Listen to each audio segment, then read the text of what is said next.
Elnara Hanım, implantı ne zaman yaptırmıştınız? 6 ay bundan əvvəl.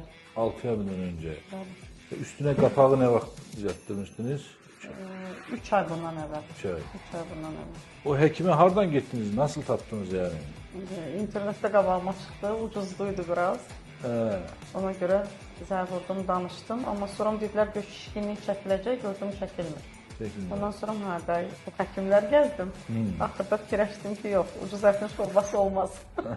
Evet, değerli izleyiciler. Hanımefendi sosyal medyada karşısına çıkan bir ucuz reklamdan doktorun yanına gitmiş, başka bir klinikte implant yaptırmış ve neticesi bu. Röntgen muayenesinde görünecek. Artık implantı iltihap yapmış, periimplantit olmuş. Daha bir kısa bir sürede 6 ay kadar bir zamanda. O yüzden size tavsiyem doğru hekiminize gidin. Doğru bir klinikte implant yaptırın. Rəfiqəmin məsləhəti ilə Murad doktoru seçdim. Siz də ucuz implantlara aldanmayın. Bu sosial şəbəkələrdə paylaşılan ucuz implantlara aldanmayın. Unutmayın, can sağlığınız hər şeydən önəmlidir.